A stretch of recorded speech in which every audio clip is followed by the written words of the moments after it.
Kita mulai aja ya rekan-rekan. Assalamualaikum warahmatullahi wabarakatuh. Selamat pagi, salam sejahtera bagi kita semuanya. Yang saya hormati, ini narasumber kita sudah hadir nih, Pak Haji Deden Edi dari LPPUM. Assalamualaikum Pak Deden. Waalaikumsalam warahmatullahi wabarakatuh. Apa kabar Bapak Ibu sekalian? Alhamdulillah, Alhamdulillah sehat Pak Alhamdulillah, Deden. Ya, Pak Deden, gimana kabar Pak Pak Semangat Deden? Rudi, juga. Pak John, Alhamdulillah. Selamat Ya, pagi, Masya Allah. pimpinan, Ya, sehat pagi. pimpinan. Ya, Ya, Alhamdulillah.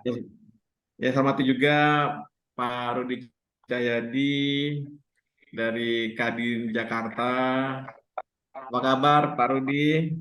Baik, Alhamdulillah Pak Joni yang luar biasa, terus berekspresi karya Wah, terus untuk Pos Indonesia, luar biasa. Sukses buat Pak Jon siap. dan Pak Riki. Oke, terima kasih Pak Rudi. Ya, seperti juga Pak Riki, ini kebetulan ada error di akun Zoom-nya, sehingga tidak bisa menampakkan wujudnya ya, wujudnya Pak Riki nih. Tapi suaranya Ya, mohon kelihatan. maaf Serta Pak para Joni, peserta webinar, siap. mohon maaf.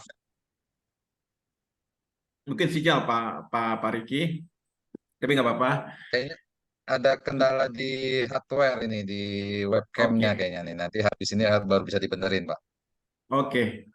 Rekan-rekan para peserta webinar ke-95, ini yang hadir di tengah-tengah kita, tentang pada hari ini webinar kita temanya wajib sertifikat halal di tahun 2024. Tadi sebelum acara kita mulai, kita mendengar ada live streaming dari YouTube Pos Indonesia terkait dengan kegiatan Pos Indonesia di Yogyakarta, ada Logistik Day. Tadi silakan nanti juga menyimak, ada recordingnya juga di Pos Indonesia, bagaimana Pos Indonesia itu melakukan transformasi. Tadi direktur kita memaparkan paparan tentang layanan Pos Indonesia yang logo Pos Indonesia itu ada perubahan. Seperti disampaikan tadi ini, dia ada di sisi saya di background, ada logo Pos Indonesia, Logistik Indonesia di bawahnya. Kita menggantikan logo yang mungkin bagaimana apa nilainya bisa disimak di YouTube Pos Indonesia yang pada hari ini sedang live streaming di Yogyakarta untuk acara logistik di. Tema kali ini tentang sertifikasi halal di tahun 2024 wajib ya. Nah, ini wajib. Kenapa wajib? Nah, bagaimana sertifikasi halal? Apakah kami di Sumatera atau di Kalimantan atau di Jawa lain bisa lakukan nilai kami nih dari Pak Rudi Cahyadi untuk memberikan sambutan ke atas kegiatan ini. Beliau adalah kontak bidang teknologi Kadin Jakarta. Waktu Baik, kami persilakan Pak Rudi. baik, terima kasih Pak Joni. Bismillahirrahmanirrahim. Ya, Assalamualaikum warahmatullahi wabarakatuh. Salam sejahtera, panjatkan iman, nikmat Islam dan nikmat ihsan kita dapat berkumpul dalam suasana yang berbahagia pada pagi hari ini. Tentunya saya ucapkan juga banyak terima kasih kepada Pak Joni yang sudah memfasilitasi agenda pada hari ini terkait tentang pentingnya halal, karena sudah semua para pelaku UKM sudah wajib untuk menerapkan usaha berbasis halal di tanggal 27 Oktober 2024. Dan juga Pak Riki juga. Apa kabar Pak Riki? Sehat selalu Pak Riki, sahabat saya. Alhamdulillah sehat, Pak Rudi. Mohon maaf ini ada gangguan teknis, jadi nggak bisa muncul wujudnya. Oke, nggak apa-apa Pak. Suaranya juga sudah familiar kita semua di sini. Oke, dan juga terima kasih Pak Deden yang sudah hadir pada kesempatan pagi hari ini. Senang rasanya bisa berkumpul dan berjumpa sama Bapak. Sekalipun Bapak kesibukannya yang sangat luar biasa, Ya tentunya ini merupakan satu kebahagiaan buat kita berkumpul bersama. Baik, sebelumnya saya perkenalkan dulu, saya Rudi Cahyadi, saya Kadin dari Kadin DKI Jakarta, bidang Komtab Pengembangan Teknologi. Terkait dari agenda pada pagi hari ini adalah merupakan suatu challenge ya, di mana kita di dalam era digitalisasi, sudah saatnya kita harus berubah. Karena di mana di era VUCA ini terjadinya volatility, uncertainty, complexity, dan ambiguity.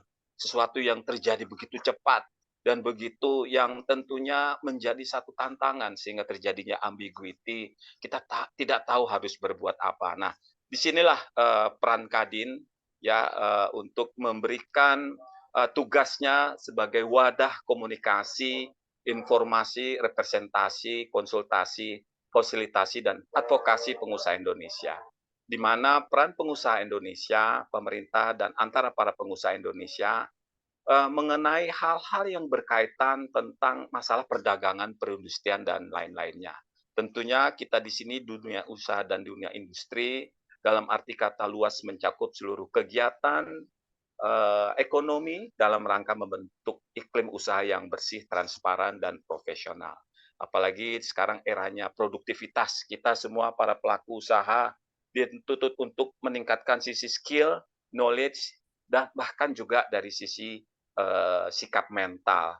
Nah, adapun tugas dari Kadin juga di sini adalah agar mencapai satu tujuan sebagaimana dimaksud dalam pasal 3 Undang-Undang Nomor 1 Tahun 87 serta pasal 8 dan pasal 9 Anggaran Dasar. Kadin mempunyai tugas sebagaimana pasal 6, pasal 8 tujuannya memfasilitasi penggunaan sinergi antara pemerintah Indonesia dalam pemenuhan kebutuhan sumber daya manusia, melaksanakan komunikasi, konsultasi, dan advokasi dengan pemerintah dalam rangka mewakili kepentingan dunia usaha.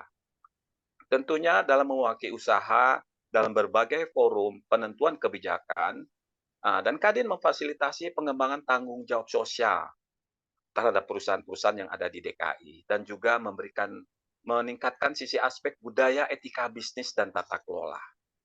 Sehingga perusahaan yang baik atau kita kenal good governance di kalangan dunia usaha untuk membina dan memberdayakan organisasi perusahaan dan organisasi pengusaha lainnya untuk berperan aktif dalam pembangunan dunia usaha. Tentunya bersama LPPM UI nanti banyak dijelaskan sejauh mana pentingnya halal di era yang begitu cepat saat ini terjadi. Pemerintah mewajibkan semua para pelaku usaha harus menerapkan sertifikasi halal. Nah, maka dari itu Kadin juga sudah bekerja sama dalam pengurusan sertifikat halal terkait mengenai masalah jasa pengurusan sertifikat halal, konsultasi jaminan produk halal, pelatihan pendidikan dan pelatihan, produk yang harus disertifikasi antara lainnya terkait mengenai makanan, minuman, obat-obatan, kosmetik, produk kimiawi, produk biologi, produk rekayasa genetika,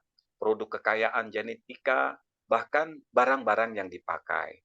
Nah, jadi di dalam produk-produk yang sudah dikerjasamakan oleh Kadin, antara lain mengenai masalah penyembelihan, pengolahan, pengemasan, penyimpanan, pendistribusian, penjualan, dan penyajian. Karena ini sudah ada regulasinya terkait mengenai masalah halal ini, yaitu Undang-Undang Nomor 33 Tahun 2014 tentang jaminan produk halal, produk yang masuk, yang beredar di perdagangan di wilayah Indonesia wajib bersertifikat halal. Maka dari itu, kita Kadin sangat concern sekali untuk memberikan pemahaman, kesadaran bahwa pentingnya sertifikat halal di era saat ini sehingga para pelaku usaha mendapatkan satu kenyamanan dalam berusaha yang berbasis pada halal. Nah, mungkin itu yang bisa saya perkenalkan terkait Kadin DKI Jakarta, yang mana kami juga akan memberikan pendampingan dan memberikan advokasi bagaimana pentingnya halal untuk bagi para pelaku usaha, bagi UMKM di DKI Jakarta. Mungkin itu yang bisa saya sampaikan, pimpinan Pak Joni, Pak Riki, dan Pak Deden. Akhir kata, saya ucapkan terima kasih. Assalamualaikum warahmatullahi wabarakatuh.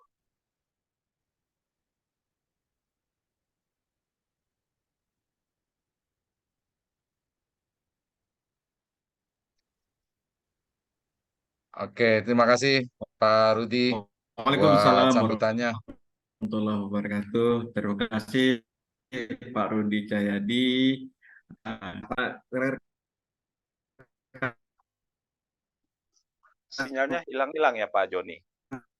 yang baru bergabung di webinar kita ini, eh, ada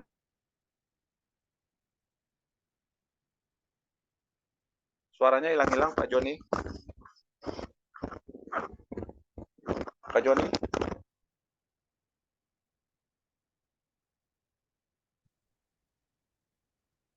Iya, terima kasih Pak Rudi buat sambutannya luar biasa. Emang kita berkolaborasi dengan Kadin secara umum dan Pak Rudi mewakili Kadin Jakarta. Terima kasih, supportnya luar Sama-sama. biasa Pak. Terima kasih Pak Oke, Riki. ya. Nah, baik. Mohon maaf karena saya ada gangguan di kamera, ini di perangkat, nggak bisa diperbaiki dulu karena Zoom-nya masih berjalan. Jadi saya tidak bisa memunculkan video. Mohon maaf. Ya, oke. Eh, terima kasih sudah hadir Pak Deden. Selamat pagi dan salam kenal Pak Deden. Selamat pagi, Pak. Salam kenal. Alhamdulillah bisa silaturahim nih, Pak Riki ya. Iya. Ya, Terima kasih buat siap, waktunya Pak Deden di tengah kesibukannya masih meluangkan waktu nih berbagi ilmu buat teman-teman semua. siap, siap, Pak. Insya Allah, Pak. Nah, Barokah semua ya. Ya, oke. baik. Eh, Pak Deden, jadi peserta kita hari ini nih kebanyakan dari teman-teman BUMDes, Ya, UMKM, koperasi, bahkan ya, ada juga teman-teman dari mahasiswa. Jadi memang ya. acara kita ini khusus diadakan untuk menciptakan entrepreneur-entrepreneur baru nih, Pak Deden. Oh, iya, iya, iya. Siap, siap, siap. Ah, karena kami bekerja sama dengan PT Pos ini, kami percaya bahwa teman-teman UMKM, koperasi, BUMDes ini punya produk-produk yang sebenarnya sangat luar biasa. Ya. Cuma memang terus terang agak sayang pemahaman digitalnya masih kurang, Pak Deden. Ya, ya, ya, ya. Gitu. Jadi kita boleh Eranya dibilang sudah era kita digital. Ya, kita mengcoaching teman-teman ini untuk siap berkompetisi di era digital. ya, ya, betul. Nah, selain kemasan dan lain sebagainya, tadi sudah disampaikan oleh Pak Rudi.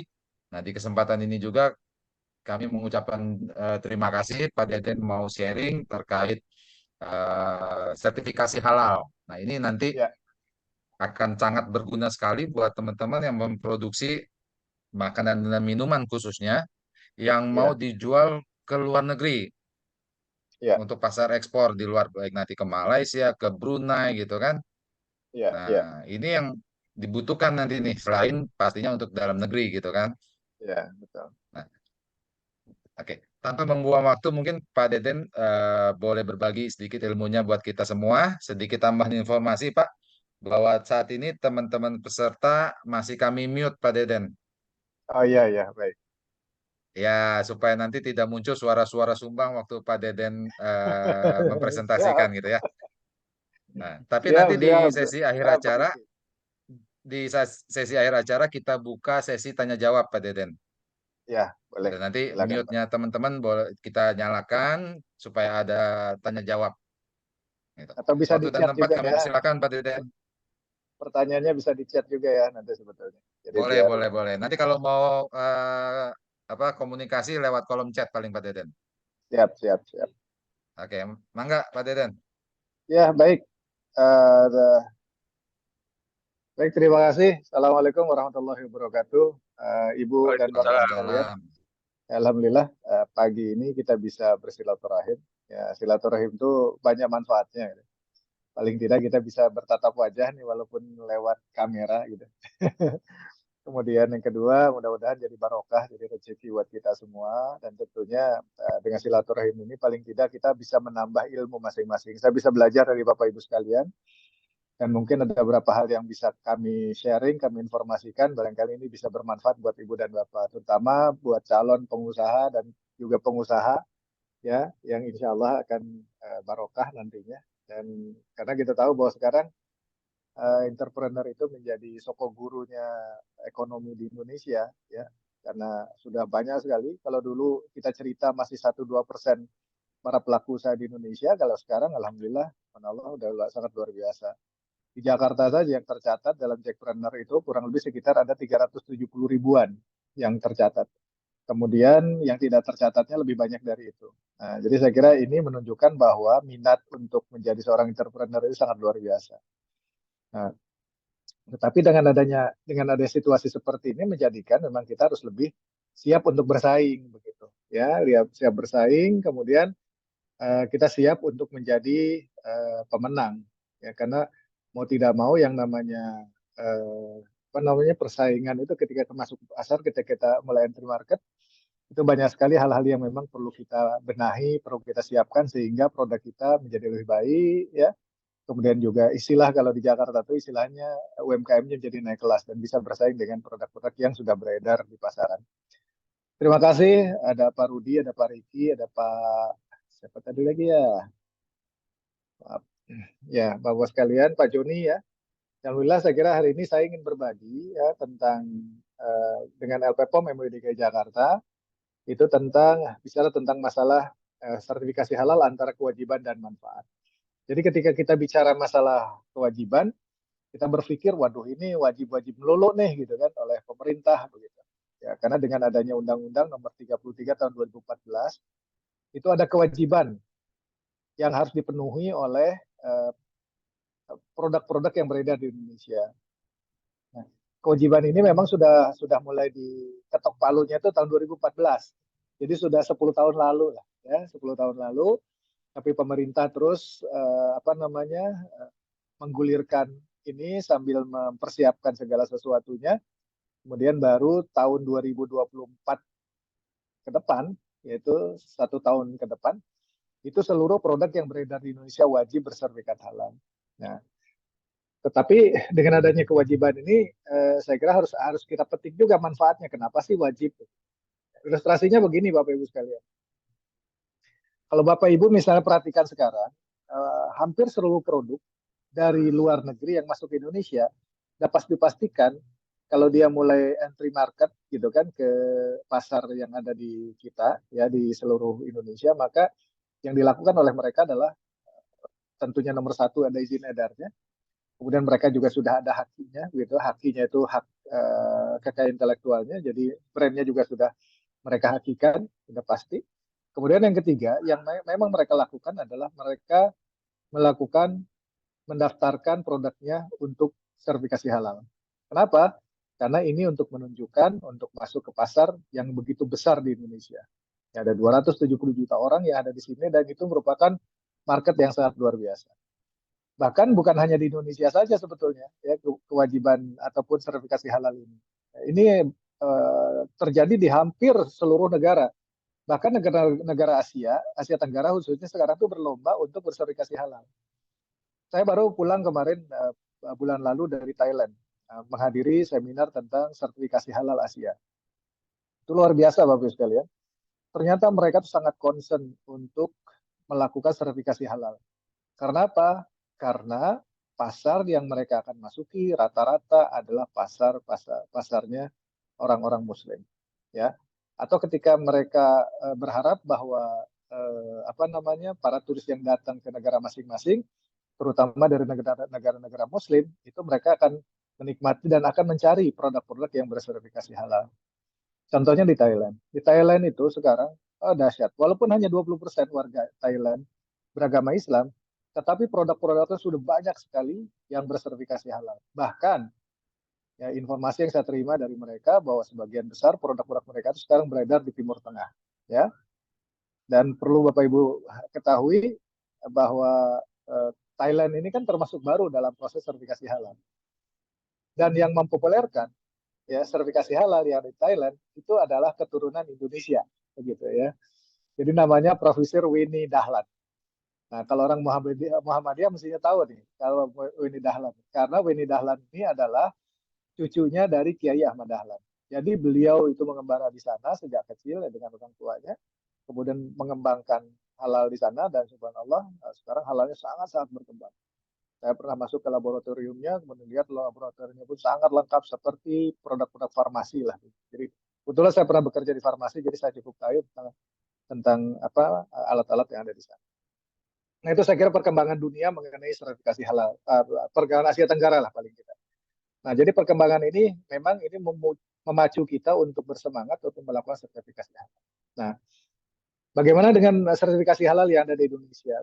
Nah, saya kira kalau ini sudah Ibu Bapak mungkin sudah paham bahwa dalam Al-Quran ada, tepatnya dalam Al-Baqarah 168 disebutkan ya Yohanes 10 mimma fil ardi halalan thayyibah. Jadi makanlah apa-apa yang di bumi itu yang halal dan yang baik. Ya, jadi pertama yang disebutkan oleh Allah itu halal dulu gitu.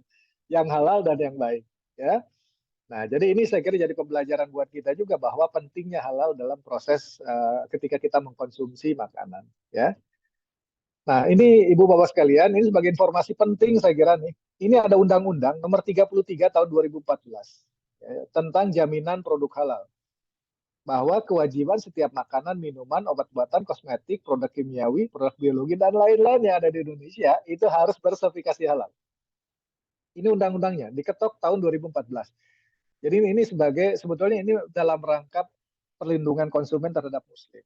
Nah, ketika ada satu kewajiban ini tentunya nanti ada apa sih sebetulnya manfaatnya atau apa sih peluangnya bisa dibalik itu semua.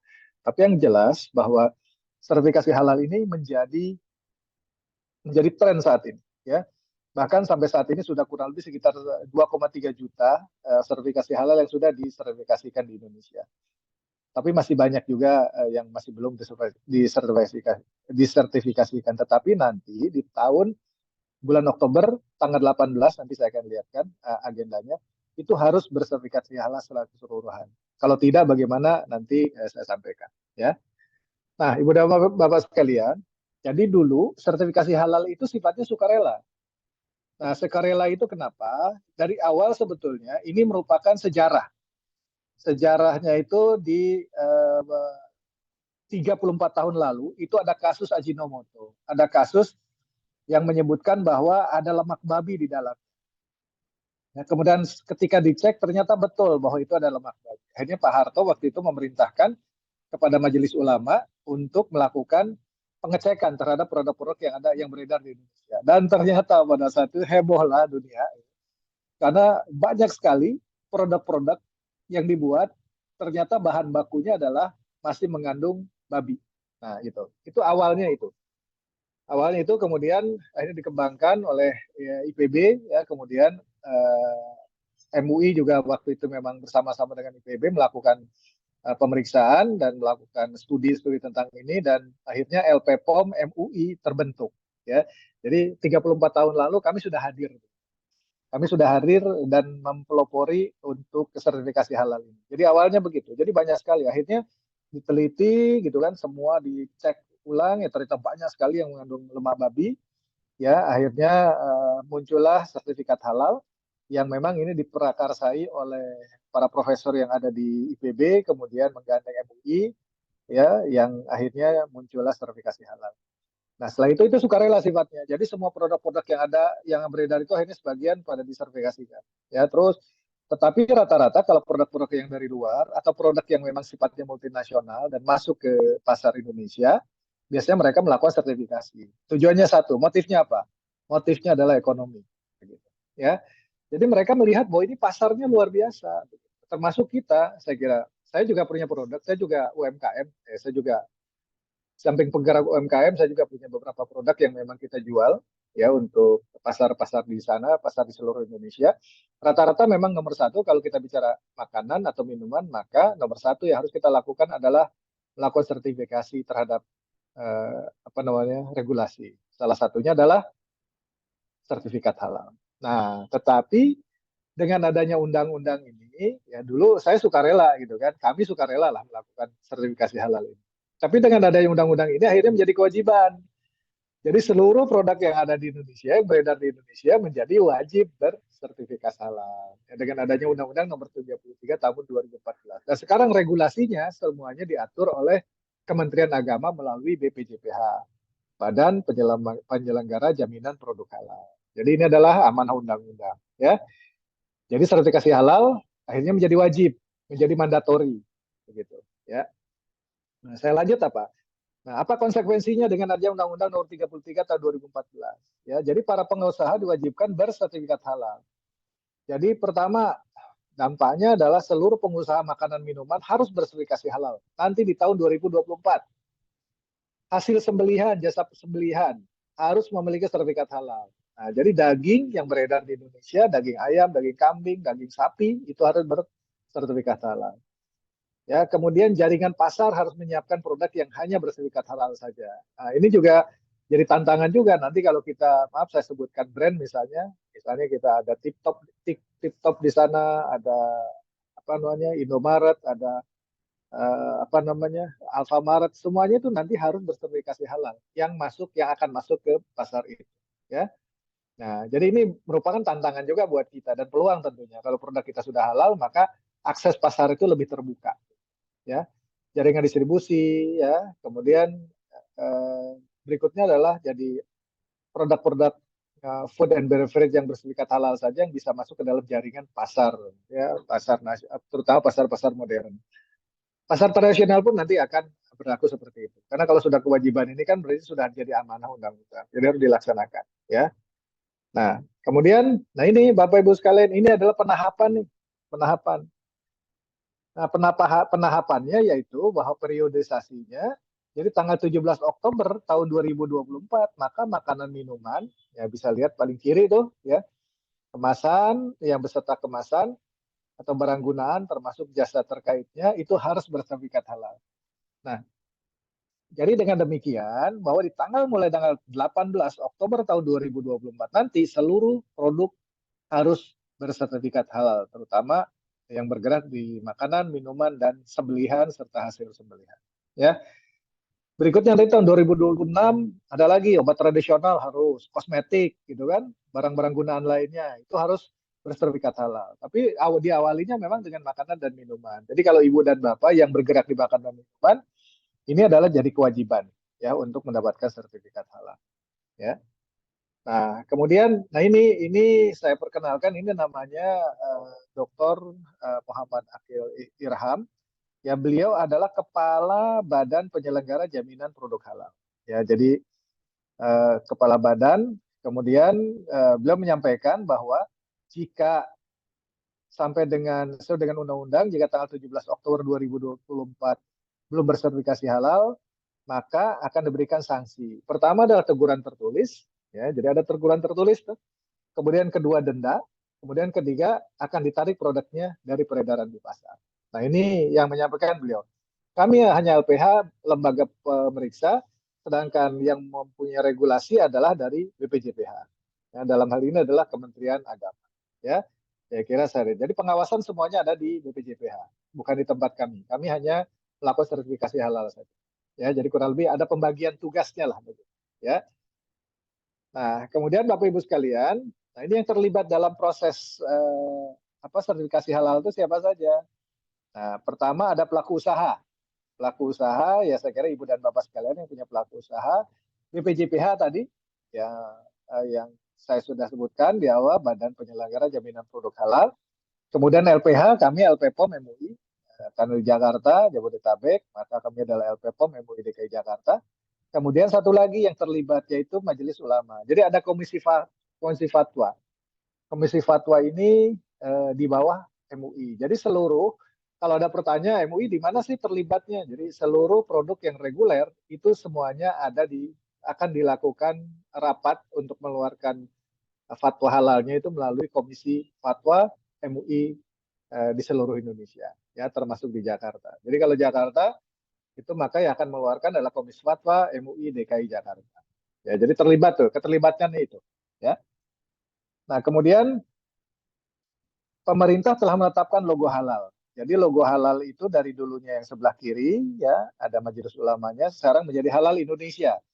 Seperti sebelah kanan yaitu gunungan. Warnanya warna apa namanya? Warna ada 3 warna sebetulnya, warna hitam, warna putih, dan warna yang memang diperkenalkan ini adalah warna apa sih namanya? Ya. Nah kemudian bagaimana masa berlakunya sertifikat halal. Jadi kalau dulu sertifikat halal itu berlakunya itu hanya 2 tahun. Kemudian dengan Undang-Undang Nomor 33 tadi berubah menjadi 4 tahun. Nah, terakhir ya Undang-Undang Nomor 6 tahun 2022 kemarin berubah lagi jadi masa berlakunya sertifikat halal menjadi seumur hidup. Nah, gitu ya. Jadi sekarang lebih panjang tuh masa berlakunya. Jadi sejak mulai ditetapkan ya kemudian seumur hidup. Ya, jadi sebetulnya adalah kesempatan Ibu dan Bapak.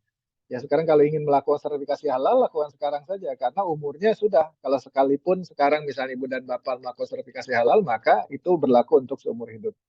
Kecuali nanti ada perubahan-perubahan formula, perubahan nama, perubahan apa, dan lain-lain, itu akan ada perubahan-perubahan. Nah itu bisa dilaporkan ke kami atau ke BPJPH. Ya tapi prinsipnya usianya memang sudah menjadi lifetime lah, jadi seumur hidup.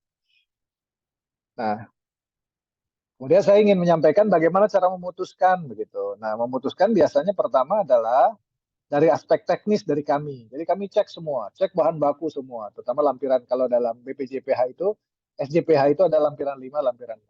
Jadi Bapak sekalian ada sekarang itu sistem yang sudah dibuat ya oleh BPJPH, itu namanya SJPH, Sistem Jaminan Produk Halal. Kurang lebih sekitar 43 halaman lah ya tebalnya, yang harus diisi oleh para pelaku usaha. Memang kadang-kadang ini agak lama, gitu. Terutama lampiran 5, lampiran 6. Lampiran 5, lampiran 6 itu tentang bahan baku. Kalau bahan baku ibunya hanya 5 atau 10 itu sedikit. Tapi ada bahan bakunya cukup banyak, misalnya 20, ada 30, ada 60 gitu. Itu agak banyak biasanya. Nah, itu setelah dilakukan pemeriksaan, ya pemeriksaan secara teknologi, kemudian dicek misalnya dibutuhkan melakukan pengecekan terhadap produknya, maka dinyatakan lulus dan ada auditor nanti. Auditor. Ya kebetulan saya juga auditor, jadi saya cukup paham mengenai ini. Ya, jadi nanti ada audit. Semuanya dilakukan audit. Ya, ada auditor. Auditor ini nanti akan melakukan audit terhadap produk-produk yang masuk ke kami. Kemudian kami cek semua. Kalau dianggap lolos nanti oleh auditor, kemudian kami akan presentasikan kepada Komisi Fatwa MUI. Jadi para auditor itu nanti diwakili oleh head auditornya itu untuk berpresentasi kepada MUI untuk memberikan atau menyampaikan mengenai produk yang dimajukan. Kalau dianggap lolos, oke, maka lolos, maka muncul ketetapan halal dan setelah itu ada sertifikat. Ya, jadi kurang lebih seperti itu secara teknis. Ya, nah, jadi kurang lebih pemahamannya jadi seperti ini. Jadi ada halal, ada haram. Jadi kalau halal itu adalah produk-produk yang dinyatakan halal, jadi ada dua, ada yang disebut dengan positive list, ada yang memang harus di backup dengan sertifikat halal. Jadi misalnya kalau bahan-bahan baku, bahan-bahan yang ada di toko gitu kan, nah itu harus ada sertifikat halalnya. Kalau tidak ada sertifikat halalnya, maka harus berusaha untuk mencarikan alternatif bahan yang sudah bersertifikat halal. Ya. Kemudian kalau yang haram jelas itu sudah tidak boleh. Jadi babi, bangkai, darah, sembelihan tidak menyebut dengan nama Allah gitu kan, itu adalah yang haram. Ya, tapi yang halal walaupun halal, tapi tetap harus ada proses. Nah proses itu adalah lakukan sertifikasi. Nah jadi ketika ibu dan bapak misalnya punya produk, ya seperti tengah sini ini ada produk ini terdiri dari bahan-bahan baku kan. Nah ini harus dicek secara keseluruhan. Kalau sudah dinyatakan bahwa valid, dinyatakan bahwa TL tindak lanjut gitu kan, maka produk ini akan dimajukan kepada sidang fatwa. Dan pada intinya bahwa sertifikat halal itu bertujuan untuk mengkonfirmasi atau mengklirkan status subhat tadi ya menjadi produk halal. Nah, itu intinya seperti itu. Sederhananya lah, sebetulnya cukup rumit lah. Dalam prosesnya sebetulnya rumit, tapi itulah bagian dari pekerjaan para auditor ya, pekerjaan dari LPH untuk menjadikan produk-produk tadi bisa bersertifikat halal. Nah nanti ibu dan bapak kalau misalnya sudah bersertifikat halal akan dapat 2 sertifikat. Satu sertifikatnya dari LPPOM, dari MUI yang akan ditandatangan oleh ketua dan sekretaris umum MUI, ya, kemudian beserta ketua komisi fatwa dan direktur LPPOM-nya, LPH-nya. Kemudian yang kedua adalah ibu dan bapak akan memiliki yang disebut dengan sertifikat halal yang lambangnya Garuda. Ya, Kenapa lambangnya Garuda? Karena sekarang ini sudah dikeluarkan oleh pemerintah, ya, karena sudah oleh pemerintah, maka lambangnya jadi Garuda. Yang ini bisa ditempel tuh oleh ibu dan bapak di tempat-tempat apa namanya, tempat-tempat ibu, ya, baik itu di kali punya apa namanya, punya tempat berdagang di mana saja, itu bisa ditempelkan itu untuk menunjukkan bahwa produk ibu dan bapak sudah bersertifikat halal. Nah, saya kira itu. Nah, kemudian berikutnya adalah, nah, tadi kita bicaranya adalah bicara kewajiban. Ada nggak sih manfaat? Nah, ini saya kira yang paling penting. Karena sekarang ini ketika kita dijejali, wah, wajib, wajib, wajib. Sebetulnya ada manfaatnya nggak? Nomor satu manfaatnya adalah apa? Seperti Ibu dan Bapak ketahui bahwa seluruh, tadi di pembukaan saya sampaikan, bahwa seluruh produk dunia yang masuk ke Indonesia dapat dipastikan mereka akan selalu bersertifikat halal. Kenapa? Karena mereka kan masuk ke pasar yang sangat dahsyat di Indonesia, 170 juta orang itu adalah beragama Islam. Nah, itu nomor satu adalah itu, karena pasar gitu kan. Jadi kalau misalnya bicara kenapa mereka berbondong-bondong masuk pasar kita, kemudian kenapa mereka melakukan sertifikasi halal, karena mereka tahu sertifikat halal itu bagian dari strategi marketing mereka. Mereka ingin produk mereka itu langsung bisa diterima oleh masyarakat Indonesia. Caranya dengan apa? Caranya dengan melakukan sertifikasi halal.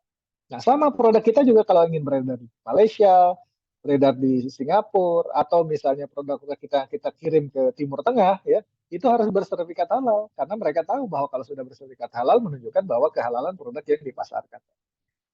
Jadi ini sebetulnya apa namanya, menjadi menarik. Dan kalau misal kita jadi pengusaha, memang menurut saya ini bukan jadi kewajiban. Jadi ini merupakan bagian dari strategi perusahaan untuk melakukan sertifikasi halal terhadap produk yang dipasarkan. Ya. Nah, ini Bapak sekalian, ini adalah beberapa hal penting. Nah, ini ya saya ingin tunjukkan hal pentingnya apa saja. Pertama adalah apa sih manfaatnya? Manfaatnya adalah meyakinkan pelaku usaha. Jadi pelaku usaha pun harus diyakinkan juga, benar nggak sih produk yang saya produksi itu bersertifikasi halal? Karena ketika kami sudah ribuan melakukan sertifikasi halal. Jadi ketika kita coba cek, banyak juga produk-produk yang ternyata belum halal, ya, belum halal. Misalnya ada catering nih, ibu-ibu, yang sederhana saja, ibu catering. Catering, kemudian ibu beli misalnya kerupuk. Nah, kerupuknya ternyata kerupuk yang ada di pasar. Coba boleh dicek, apakah kerupuk itu sudah bersertifikasi halal atau belum? Gitu. Loh, kenapa sih itu harus bersertifikasi halal? Karena kerupuk ini merupakan proses dari bahan-bahan baku, ya, kemudian diproses, nah akhirnya jadi kerupuk.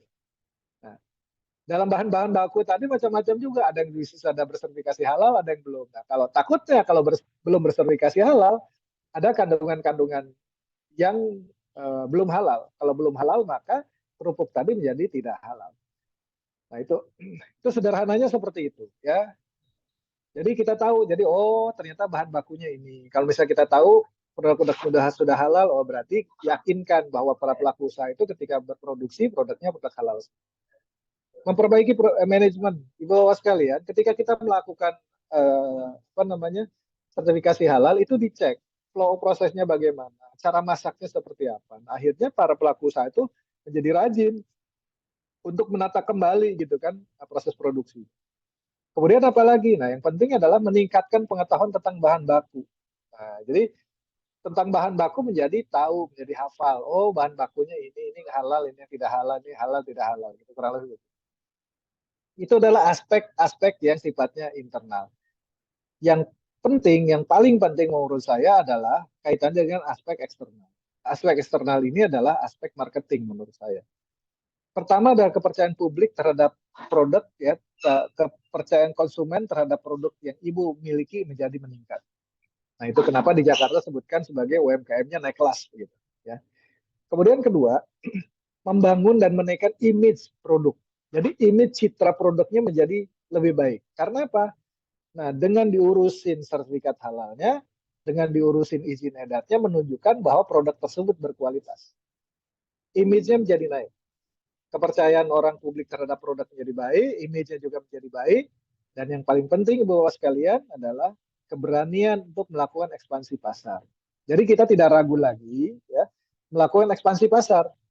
Ya, kita tidak pernah ragu lagi. Nah, ini saya kira hal yang yang penting harus kita lakukan. Jadi ada 3, ketika ada sertifikasi halal, ada sifatnya manfaat untuk internal, juga manfaatnya buat eksternal.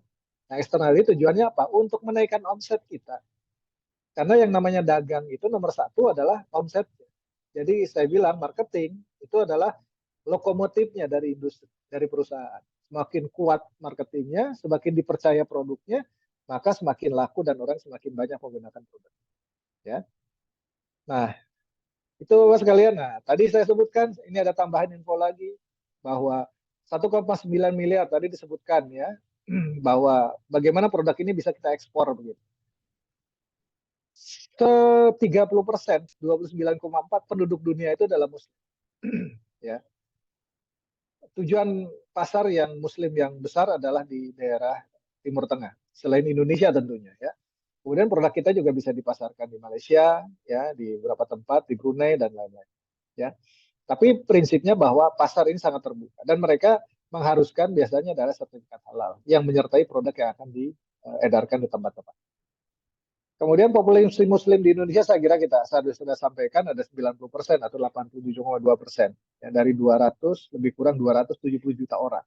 Ya, saya kira ini pasar yang potensial banget. Kemudian juga permintaan pasar sangat besar, ya, terutama sekarang mulai. Saya kira banyak sekali. Saya juga mendapati teman-teman para pembuat bahan baku akhirnya sering kontak ke kami.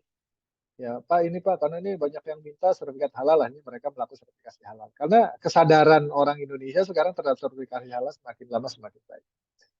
Nah, Ibu Bapak sekalian, bagaimana nih? Ini adalah ada pasar populasi dunia. Ini saya informasi saja buat Ibu Bapak. Jadi karena kita harus masuk, tadi disebutkan harus masuk ke dalam era digital.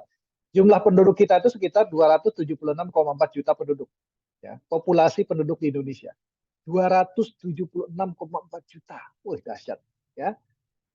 Jumlah nomor HP, nah ini ibu-ibu nih, ya, yang punya nomor HP 2, ya, nggak apa-apa nih, ternyata ada nih datanya. Jadi nomor HP yang beredar itu adalah 236,8 juta. Ya, jadi besar sekali, atau 128% dari jumlah penduduk dari populasi. Ya, ya karena satu orang punya 2. Ya. Kalau ibu-ibu misal pengusaha kadang punya 3, gitu kan. Nah, kemudian apa lagi? Yang pengguna internet itu adalah 77% dari populasi. Jadi kurang lebih sekitar 77,77%. 221 juta orang. Nah, kemudian pengguna sosial media ini adalah 64. Jadi yang pemilik-pemilik yang menggunakan sosial media itu banyak sekali. Nah, angkanya kurang lebih seperti ini. Nah, Ibu Bapak sekalian, coba perhatikan ya. Perhatikan. Ini adalah pasar potensial kita. Jadi yang menggunakan WA itu sekitar 153,8 juta orang. Ya, 153,8 juta. Yang menggunakan IG, ya siapa yang suka main di IG ya, Instagram, itu ada 144 juta orang. Ini data tahun 2023. Facebook itu yang menggunakannya ternyata besar, yaitu 140 juta orang. Dan terakhir nih, TikTok itu kurang lebih sekitar 118 juta. Padahal TikTok itu baru 5 tahun atau 6 tahun, tapi dahsyat sekali. Sudah 118 juta orang sudah menggunakan TikTok. Jadi hampir semua saya kira di handphone yang Ibu miliki pasti punya TikTok. Ya, kemudian Twitternya ada kira-kira 100 juta orang. Nah, ini adalah pasar yang sangat potensial yang bisa kita masuk. Kalau kita misalnya belajar, ya, literasi tentang sosial medianya ditingkatkan, ya, kemudian insya Allah ini akan menjadi pasar potensial. Karena prinsipnya Ibu Bapak sekalian, kalau misalnya kita hanya, nah ini saya ingin sampaikan, ini ada lingkaran-lingkaran begini. Kalau ring 1 saja, nah kalau ibu-ibu jualan ke temannya, ke saudaranya, ke lingkungan terdekat, ke teman-teman di RT, teman-teman pengajian, ya dapatnya kecil. Bahkan bisa jadi sudah kehabisan orang tuh, kehabisan teman. Nah, adiknya sudah, kakaknya sudah, ponakannya sudah. Dan mereka tidak perlu ada sertifikat halal, tidak butuh. Ya kadang udah tau lah si teteh, si kakak, si mbak gitu kan. Kalau bikin pasti bagus gitu kan, dan pasti halal gitu kan. Teman sekomplek juga saya kira ya. Kemarin waktu COVID saya kira kita saling berjualan ya. Jualan, teman sekomplek ya, dan lain-lain itu saling berjualan. Dan mereka rasa-rasanya tidak pernah ada yang tanya, ada sertifikat halalnya enggak? Kayaknya enggak deh. Ya. Kemudian teman-teman juga saya kira enggak. Tetapi Ibu Bapak sekalian, ketika Ibu masuk ke dalam ring 4, ya, di mana tidak dikenal, orang tidak mengenal Ibu, ya, kemudian produk kita melintas dalam TL mereka, gitu kan? Nah itu mereka pasti kalau misalnya makanan minuman, mereka akan tanya salah satunya adalah tentang sertifikat halal. Ya, ini saya kira tantangannya di sana. Kalau kita memang ingin masuk ke pasar yang lebih luas, pasar di mana kita tidak kenal dengan konsumen kita, maka salah satunya yang kita dorong adalah sertifikat halal. Nah, karena sertifikat halal ini merupakan jaminan ya nanti untuk mendapatkan produk-produk halal. Jadi kalau misalnya ibu-ibu, misalnya ada dua alternatif, misalnya yang satu A modelnya sama, yang satu sudah bersertifikasi halal, tapi yang satu belum. Saya yakin yang akan ibu pilih adalah yang sudah bersertifikat halal. Dan harganya juga relatif sama sebetulnya. Hanya bagaimana kita melakukan sertifikasi halal kan. Nah, jadi pasar kalau kita ingin masuk pasar yang lebih besar, maka tadi yang harus dipersiapkan. Nah, saya kira izin edarnya harus kita siapkan, kemudian hakinya juga kita harus punya, kemudian satu lagi adalah mengenai sertifikat halal kalau untuk makanan dan minum. Ya, jadi mudah-mudahan dengan begitu kita bisa menyebarkan atau berekspansi produk kita kemana saja di seluruh Indonesia. Ya. Nah, jadi dengan ada sertifikat halal, insya Allah akan berikan dampak. Pertama, membangun dan membesarkan usaha kita. Ya, kemudian apa? Bukan hanya sebagai pemain lokal, tetapi juga pemain nasional dan semoga produk Ibu dan Bapak bisa go internasional. Ya, saya kira demikian. Terima kasih. Itu yang bisa saya sampaikan. Silakan nanti kalau ada pertanyaan atau ada apa, yuk kita diskusi sama-sama. Kalau saya bisa jawab, insya Allah saya jawab. Kalau enggak, ditunda, nanti saya infokan jawabannya belakangan. Ya, saya kira Ibu Bapak sekalian demikian. Terima kasih. Ya, Assalamualaikum warahmatullahi wabarakatuh. Waalaikumsalam warahmatullahi wabarakatuh. Makasih Pak Haji Deden, Direktur LP FOM MUI Jakarta. Wah, ini materinya luar biasa. Mohon maaf tadi terputus karena sinyal nggak bagus ya. Saya ganti dengan sinyal yang lain ya. Pak Haji Deden, Siap. saya ingin bertanya, ini tadi makanan dan minuman wajib bersertifikasi halal tanggal 17 Oktober 2024. Ya. Definisi makanan dan minuman itu termasuk kafe, kopi, atau bagaimana? Nah, ya, jadi seluruh yang beredar yang ada konsumennya, gitu. Ya ada konsumennya harus bersertifikat halal. Oh, berarti Kafe gitu. warung nasi, Ya, warung Tegal ya. itu termasuk ya Pak ya? Ya, ya betul Pak. Jadi seluruhnya menurut BPJPH seluruh produk yang ada yang beredar di Indonesia harus bersertifikat halal. Jadi ada dua memang. Sertifikat halal itu ada yang memang produk makanan yang siap saji, ya artinya Ya. siap saji itu seperti resto-resto, apalagi Ya. resto-resto besar nih. Sekarang sudah wajib tuh semua, ya, Ya. sudah berproses semua. Nah, kemudian nanti adalah produk-produk yang lainnya, yang kemasan dan lain-lain. Kemasan siapa lagi ya, karena dijual di pasar yang sangat luas itu memang jadi kewajiban. Oke. Pak Haji Deden, ini terkait dengan orang punya produk tertentu di tempat usahanya, UMKM-nya, itu gimana sih Ya, prosedurnya? Gimana mereka mau ketemu siapa? Mau gimana cara tahapannya? Apakah ke LPP POMUI per provinsi atau kabupaten ada? Atau wilayah kan ini besar ya Pak ya, mungkin dari Aceh sampai ke Papua nih. Jadi kemana prosedurnya? Nah, mereka punya kalau produk. ya sebetulnya kalau untuk untuk sertifikasi halal kita punya cabang di seluruh Indonesia, ya. Tapi bisa difasilitasi ini kan ada Kadin nih. Saya kira Oke. Kadin juga sangat luar biasa nih, sangat concern gitu dengan dengan sertifikasi halal ini.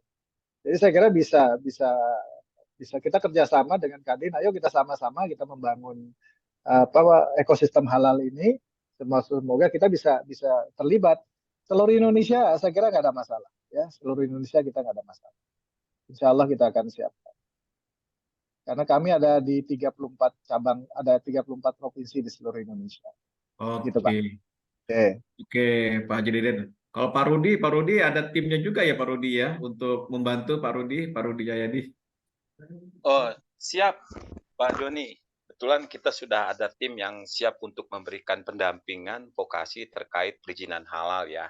Nah, jadi terkait mengenai masalah tahapan-tahapannya itu tentunya nanti kita ada kayak semacam self assessment ya.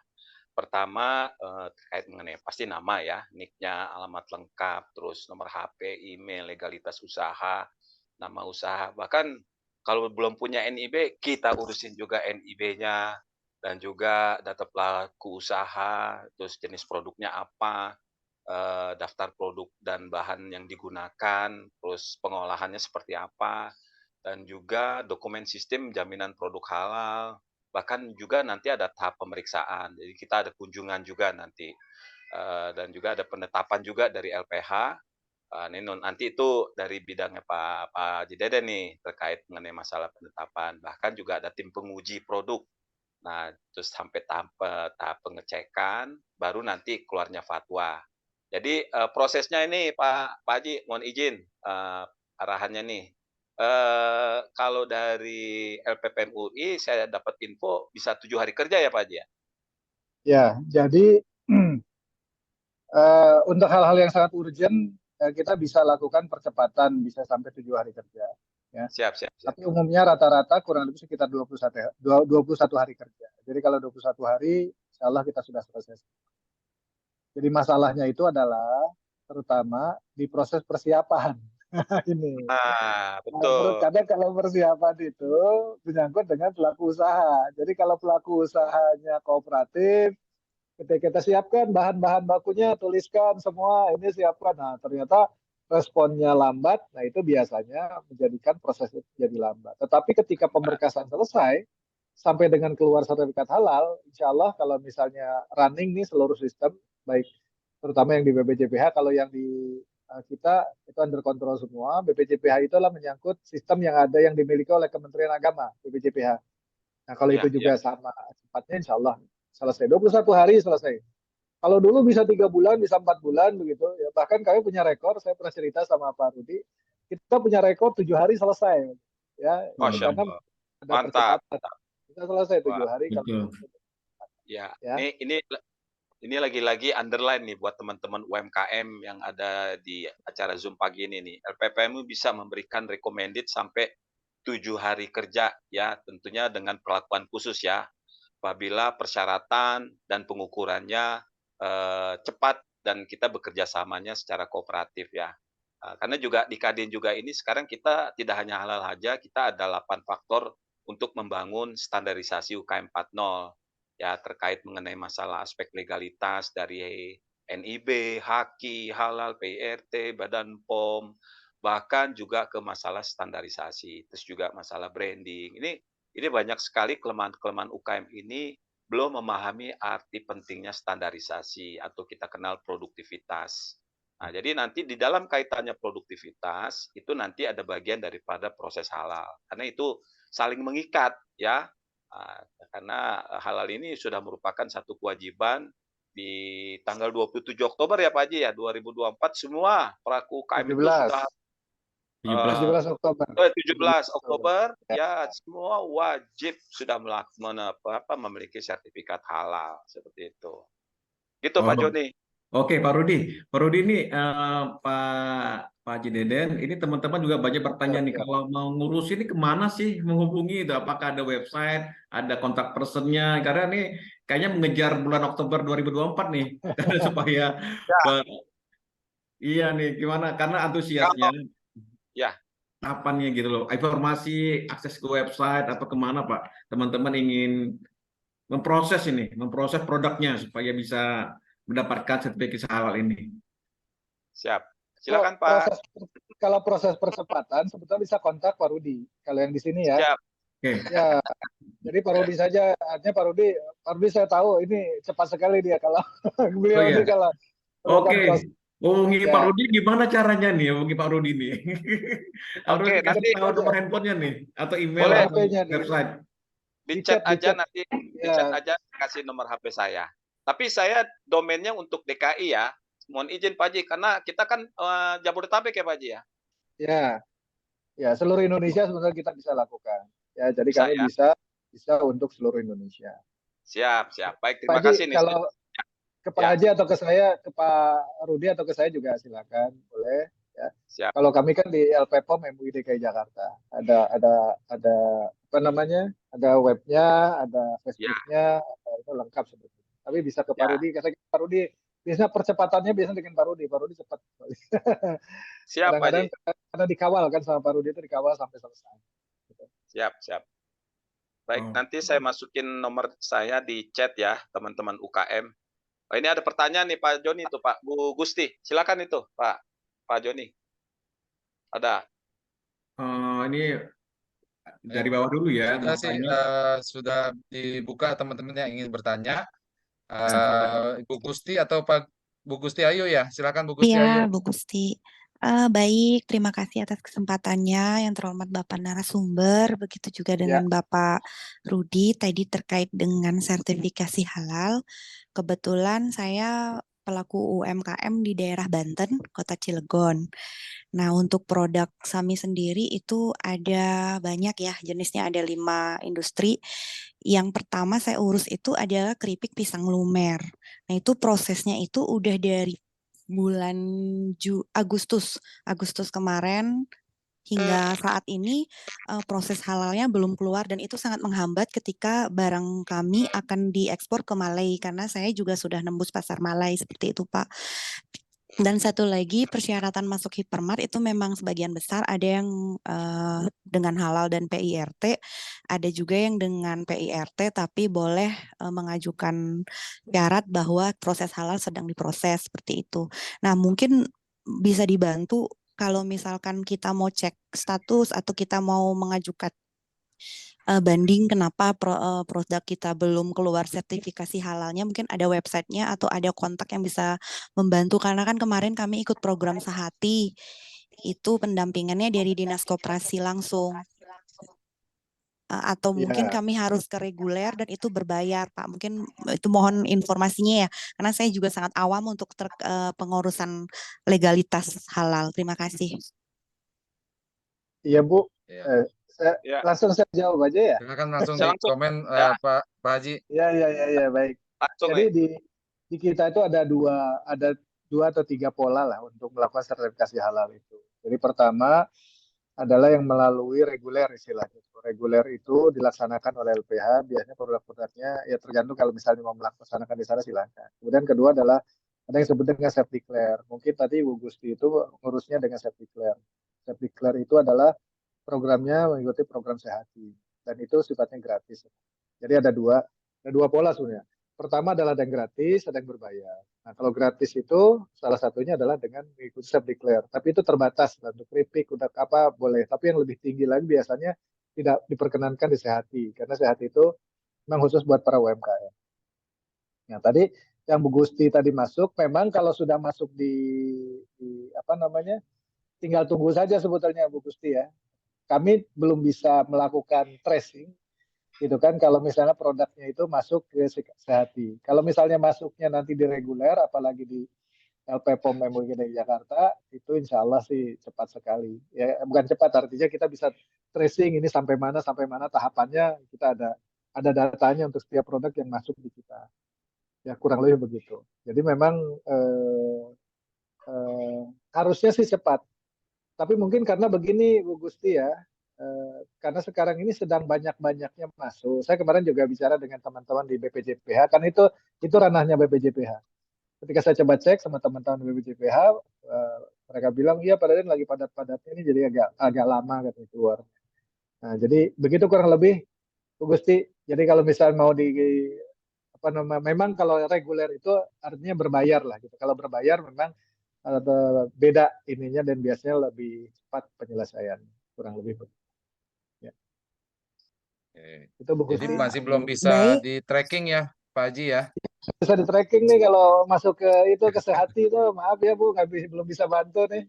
Maaf. Oke, nggak apa-apa Pak. Mungkin ada tambahan sedikit. Itu kalau misalkan yang sehati kita tidak bisa tracking. Nah, kalau seandainya saya punya satu NIB itu dengan Ya, 4 produk, ya. tetapi karena satu produk kami belum keluar untuk sertifikasi halal, sehingga untuk pengajuan 3 produk ini harus menunggu sertifikasi halal yang pertama keluar. Nah, itu bagaimana Pak solusinya? Apakah saya harus mengganti NIB? Kalau mengganti NIB tidak bisa karena kan satu nama, satu nick itu satu NIB seperti itu Pak. Mohon petunjuknya. Ini 3 produk saya masih pending untuk saya edarkan seperti itu. Terima kasih Pak. Iya Bu, jadi NIB ini ada persyaratan untuk pengurusan segala sesuatunya, regulasi yang ada di kita adalah NIB. Masa bunga NIB cuma itu password ya passwordnya lah gitu NIB itu. Kalau NIB satu sudah dipakai, maka yang lainnya tidak bisa ikut di sana ya, kecuali misalnya tadi kalau di reguler saya kira memang kalau sudah NIB sudah masuk, kemudian kita coba cek proses payment ternyata lama, bisa saja dibatalkan kemudian masuk ke reguler. Nah, produk Ibu apa saja? Kalau boleh saya tahu yang 4-nya itu apa saja, Bu? Boleh Pak. Yang pertama yang masih pending itu adalah keripik pisang, tapi Oke, dengan varian rasa. Nah, itu semua brand, semua produk bahan baku yang saya gunakan sudah dicek oleh ya. penyelia halal dan memang sudah halal Pendamping seperti mungkin Bu itu. ya. Ya, pendamping Pendamping ya, mungkin Bu ya. pendamping, nggih, Iya ya. pendamping. Oke. Terus Ya. kemudian itu yang kedua adalah kulit ikan salmon. Oh ya Itu beda kerupuk kulit ikan kategorinya. salmon, iya. Kemudian yang ketiga itu adalah keripik belut, itu sebangsa moluska. Jadi itu memang harus agak panjang untuk perizinan pengolahan dan itu sudah kelar. Kalau pengurusan pengolahan untuk ikan dan belutnya itu malah lebih duluan keluar Izin daripada pengolahannya ya. iya, izin pengolahannya lebih dulu keluar. Kemudian ini produk terakhir yang memang ingin saya pasarkan keluar karena ini kan banyak sekali di daerah Banten saudara-saudara kita yang sudah naik haji seperti itu. Jadi pada saat mereka ke Mekah dibawalah produk kami untuk dipromosikan. Nah, itu menjadi suatu kendala ketika membawa produk saya karena emang belum bersertifikasi halal seperti itu. Bukan kita tidak mau mengurus, tapi karena Iya. memang prosedurnya agak sedikit lama dan agak sulit seperti itu, Pak. Terima kasih. Ya sebetulnya kalau di reguler sih nggak terlalu masalah sih Bu, asal ketahuan prosesnya saja. Udah bisa kita periksa melalui auditor, kemudian nanti saya kira dalam waktu yang tidak terlalu lama bisa keluar. Hanya memang kalau reguler ini, kami biasanya ada juga yang gratis, sebetulnya reguler ada gratis. Kami carikan misalnya nanti dari BUMN atau dari BUMD gitu kan. Nah, tapi kebetulan kuota itu sedikit, ya, nggak terlalu banyak, sehingga baru keluar saja langsung habis begitu. Jadi kuota yang lainnya adalah memang mesti berbayar. Ya kalau misalnya memang itu nanti bisa ditelusuri sih, bisa proses percepatan bisa dilakukan. Tapi kalau misalnya ibu sudah masuk ke Sehati, ya ya sebetulnya bisa ada proses pembatalan, pembatalan. Ya, saya kira itu Bu.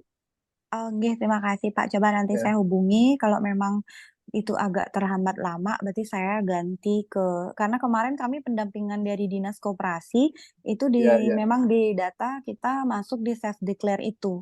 Jadi ikut ya, ya. Sehati.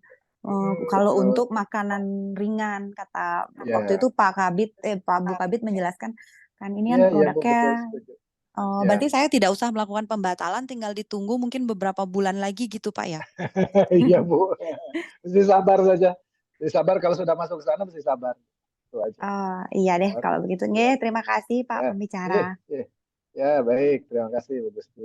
Monggo. Oke, Bu Ayu, Ya, makasih makasih banyak. Pak Haji Deden, Bu Ayu. Sukses terus buat usahanya Bu Ayu. Amin, terima kasih Pak. Kalau mau order bisa hubungi Kita TikToknya di Bana Sweet. Karena sweet ya. Mantap ini dah. Nanti Iya. dapat bantuan Masukin. mau nggak tuh Bu Ayu? Buka agen Atau pos. iya, saya kemarin sempat ke pos untuk pengantaran ke Malaka. Waktu itu saya dapat info dari teman-teman di logistik dan bank bawa ke kantor pos dan emang ternyata lebih murah biayanya ketimbang di Oke, pengiriman logistik seperti itu. Ya, terima makasih Bu Ayu, kasih. Nah, makasih nanti banyak. Bu Ayu kalau buka agen pos dapat tambahan imbal jasa, dapat tambahan fee tuh. Mantap. Iya, Nah, Ada dipikirkan tambahan imbalan kembali, fee Pak. katanya Bu. Iya, bisa dapat 17,5% lumayan. Iya, betul nih. Oke, sukses ya Bu Oh, Ayu.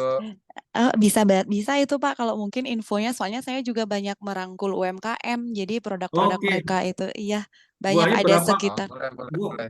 bisa chatting ke Siap. ini Bu, Ibu masuk grup ya? Masuk grup? Iya, saya masuk Bu, di grup. nanti tolong chatting Japri saya ya, sama Pak Joni. Oh, siap siap Pak, ya, terima sama Nanti kasih. saya prospek Ibu. Nggih, sama terima japri, kasih Pak. Nggih. Terima sama kasih. japri ke nomor saya juga Oke, ya Mbak Ayu ya. selanjutnya Bapak Oh Ibu iya, yang sama mau Pak tanya Rudi silakan juga. raise hand. sama Pak Rudi juga. Aduh, benar. Oke, ini Boleh ada Pak Rudi, pertanyaan boleh, dari boleh. Pak Oke, Pak ada Pripta Oriza. Bisa Pak Pripta bisa di speak apa? Di unmute dulu, Pak Pripta.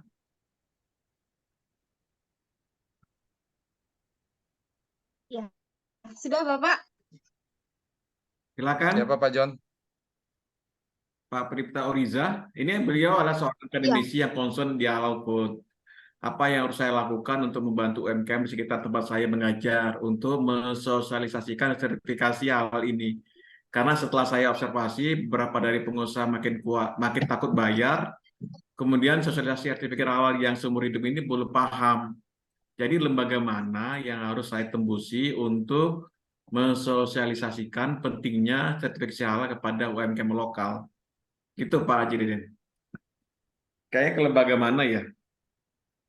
Ke MUI setempat ya? jadi Kabupaten kota ya Pak ya, Haji Iya, Deden? ya Atau silakan ke ke MUI Kadin setempat?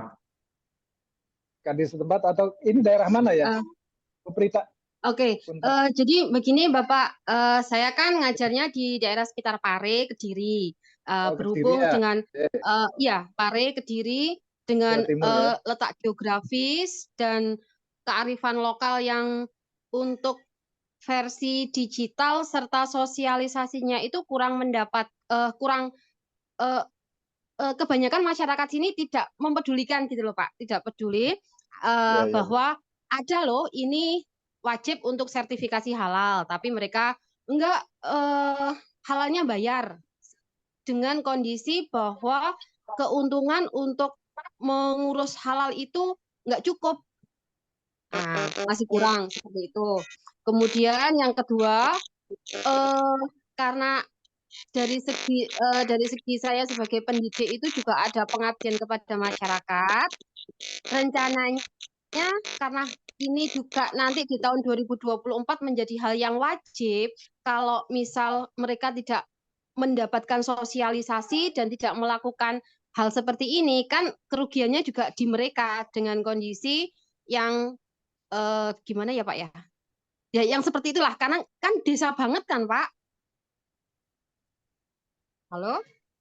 Ya, Ya, karena kan desa banget. Jadi saya berkeinginan sekali kira-kira lembaga mana, institusi mana yang bisa saya tembusi untuk merangkul, ayo kita memberikan sosialisasi kepada mereka UMKM yang mereka ini nggak paham tentang dunia digital, sosial media, dan apapun itu. Gitu, Pak. Ya, ya Bu. Jadi nomor satu adalah kalau misalnya ingin menggandeng bersama-sama itu ada namanya bisa ke dinas sebetulnya Bu, dinas perindustrian. Jadi dinas-dinas itu mereka biasanya punya sudin-sudin apalagi yang ada di kabupaten itu juga sangat concern. Kemudian yang kedua adalah di kementerian-kementerian agama ya, jadi kanwil ataupun di bawah kanwil itu apa ya kalau di daerah ya. Nah, mereka juga concern terhadap halal ini ya, apalagi halal ini jadi kewajiban, bahkan halal ini sebetulnya sudah dicanangkan oleh Pak Jokowi Bu. Pak Jokowi itu mencanangkan 10 juta UMKM harus bersertifikasi halal. Sekarang baru terjadi itu 2,3 juta. Nah, ini hampir seluruh kementerian agama di seluruh Indonesia concern dengan ini. Ya, kalau di Jakarta misalnya di kota-kota provinsi itu sangat concern. Saya kira menurut saya di kota kabupaten juga mereka mempunyai concern yang sama. Apalagi anggaran yang khusus yang sehati itu yang gratis itu memang disebar ke seluruh Indonesia. Bahkan Jakarta itu cuma sedikit. Jakarta dapatnya cuma 50.000. Nah kalau tempat lain itu lebih besar ya, lebih banyak lagi begitu. Ya, tergantung dari jumlah penduduk. Kan Jakarta kan penduduknya cuma 9 juta. Kalau yang lain kan jadi kuotanya lebih banyak. Jadi sebetulnya di sana tuh Bu, Ibu bisa coba ke Kementerian Agama, saya kira mereka sangat concern ke sana, ke dinas-dinas perindustrian, misalnya ada di kota kabupaten, saya kira mereka juga concern dengan itu. Bahkan mereka biasanya juga ada program untuk sertifikasi halal gratis yang reguler, ya bukan yang sehati. Ada lagi, ada. Memang hanya kuotanya terbatas. Nah, saya tidak tahu di ujung-ujung tahun ini seperti ini masih ada atau tidak. Ya, biasanya di awal-awal tahun. Kalau di Jakarta sih awal-awal tahun. Sekarang sudah close, ya sudah selesai. Bahkan kalau yang kami tangani di Jakarta itu sudah 70%, 60% lebih sudah mendapatkan sertifikat halalnya, sudah beres. Nah, yang tinggal 30% ini karena sedang proses, mudah-mudahan nanti di bulan Desember pertengahan mereka sudah dapat sertifikat halal semua. Jadi 100% mereka sudah dapat sertifikat halal kalau yang dari Jakarta. Tapi kalau di provinsi-provinsi saya kira bisa di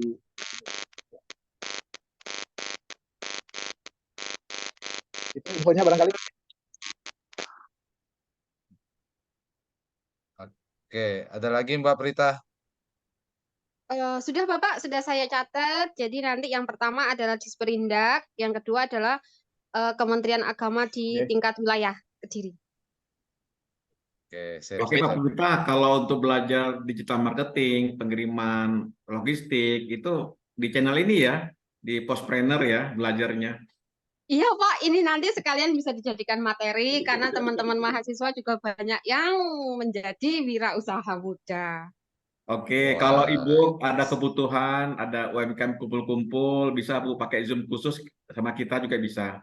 Ibu ada berapa, misalnya ada 20 atau 30 ya. Silakan Bu hubungi saya Bu, kita akan present untuk peluang usaha untuk jadi agen pos Bu. Dan juga Ya, oke Bapak. Ya, terima kasih Bapak. Makasih Oke, Bu. makasih Bu Prita. Selanjutnya Pak Haji ada yang ingin bertanya lagi nih dari Triati. Ini kayak produsen rendang nih. Silakan, Mbak. Terima Pak Haji kasih. Dedek, Mbak. Assalamualaikum warahmatullahi wabarakatuh. Waalaikumsalam. Mohon maaf tidak bisa membuka kamera ya Bapak Ibu, tapi saya sangat senang sekali bisa bergabung di sini. Saya dapat link ini dari grup UMKM Sumatera Barat. Jadi saya nggak tahu kalau ini apakah dikhususkan untuk DKI saja, tapi saya dengar tadi untuk seluruh Indonesia. Pertanyaan saya yang pertama, saya adalah seorang baru dalam dunia UMKM ya. Usaha saya itu di bidang rendang dengan nama Rendang Mandate. Saya sudah bekerja sama dengan pihak pos semenjak saya mulai memproduksi rendang dan mengirimkan rendang, semuanya juga melalui pos. Satu yang belum saya lakukan, terima kasih banyak Mas. Satu yang belum saya lakukan dengan pos yaitu dengan pos P. Saya tidak paham manfaat dan fungsinya apa begitu. Jadi mohon dijelaskan pos P itu apa sehingga kalau memang itu penting nanti akan saya pergunakan juga aplikasinya.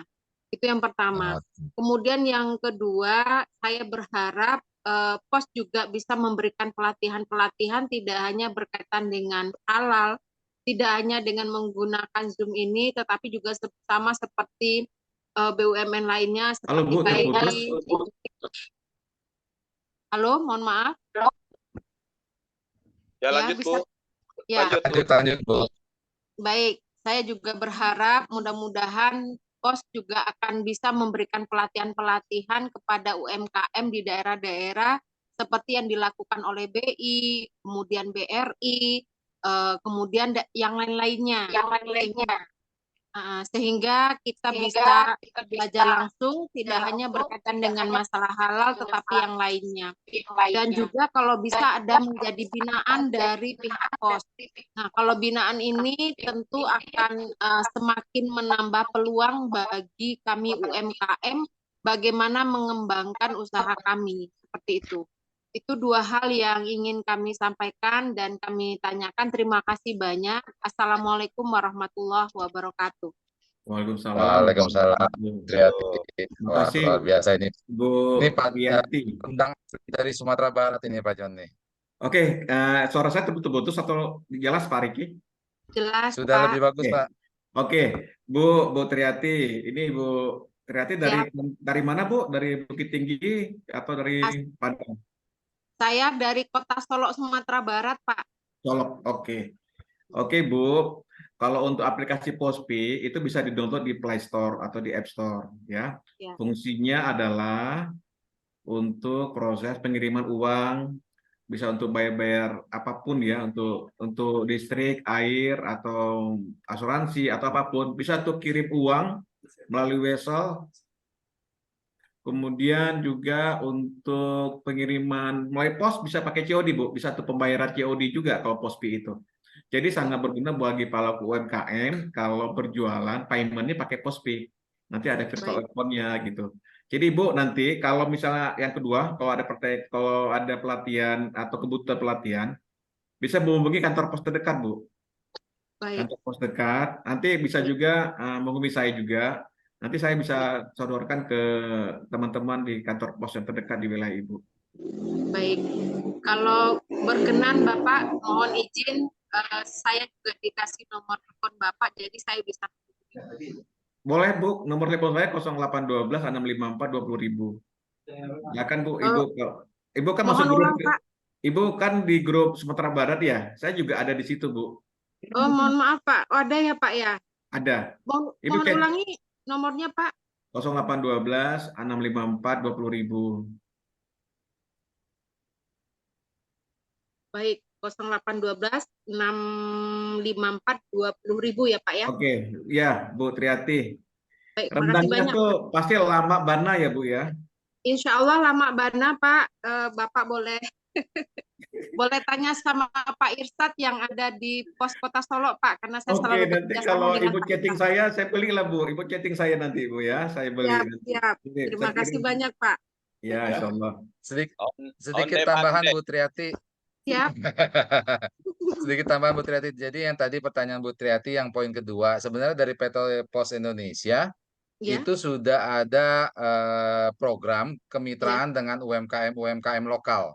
Baik. Jadi kalau Bu Triati main ke Solok itu harusnya ada pojok UMKM. Iya, iya. Nah, itu adalah eh, mitra-mitra binaan dari PT Pos Indonesia di setiap wilayah. Itu di Baik, setiap wilayah saat ini PT Pos membuka pojok UMKM tuh. Jadi buat teman-teman UMKM bisa mendatangi kantor pos wilayah setempat, itu ya bisa menjadi mitranya PT Pos karena sudah baik, disediakan slot atau tempat buat memajang produk-produk UMKM. baik. Alhamdulillah. Kalau Nah, begitu, bolehkah saya bertanya lebih lanjut, Pak? boleh Bu Triati. Bagaimana caranya agar bisa menjadi binaan pos, Pak? Nah, itu nanti harus menghubungi ke kantor pos wilayahnya, Bu. Karena Baik, kebijakannya di kepala kantor wilayah masing-masing. baik, baik. Baik, Pak. Terima kasih Nah, banyak ya, Pak ya. siap, Ibu. Nah, tadi banyak juga teman-teman ini yang menanyakan peluang atau apa yang bisa didapatkan ketika bermitra dengan PT Pos. Mungkin Pak Joni, Pak Rudi, Pak Haji Deden, izin saya share screen peluang usaha agen pos ya. Siap, Pak Riki, silakan Pak Riki. Oke. Nah, baik Bapak Ibu. Jadi di kesempatan yang baik ini, kami dari PT Interindo Arta Kreasi, kami adalah salah satu strategic partner dari PT Pos Indonesia, yang mana memang secara khusus kami diminta oleh pimpinan dari PT Pos Indonesia Pusat untuk membantu pengembangan franchise kantor pos di seluruh Indonesia, Bapak Ibu.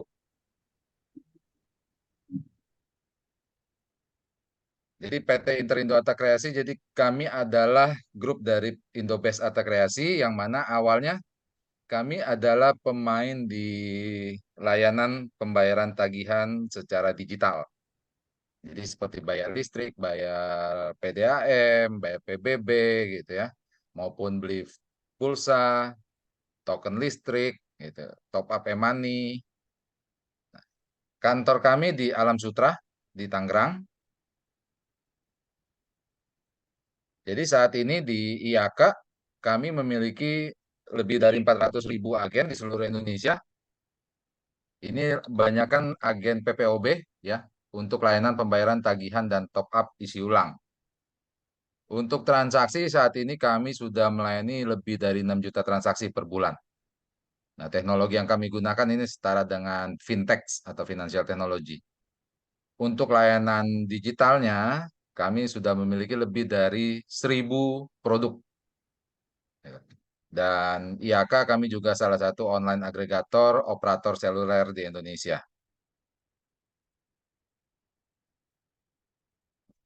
Nah, kalau kita lihat dari jumlah penduduk Indonesia yang saat ini hampir menyentuh 300 juta jiwa, ini Indonesia merupakan pasar yang sangat besar ini.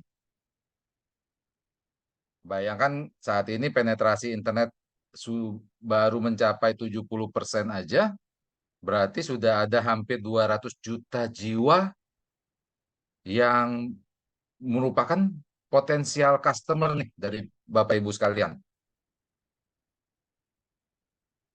Indonesia dengan jumlah penduduk yang sedemikian besar, ini saat ini menjadi primadona buat investor-investor dari luar berinvestasi mengembangkan bisnisnya di Indonesia. Dan Indonesia ini merupakan salah satu negara 10 besar pertumbuhan e-commerce tercepat.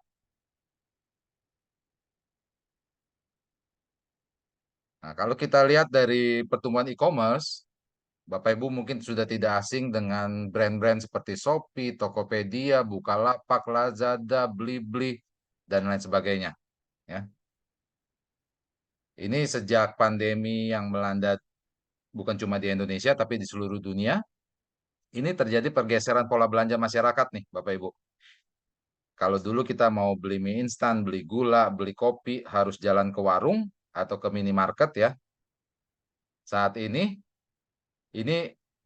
banyak digunakan oleh seluruh masyarakat di dunia, ini jadi kaum rebahan.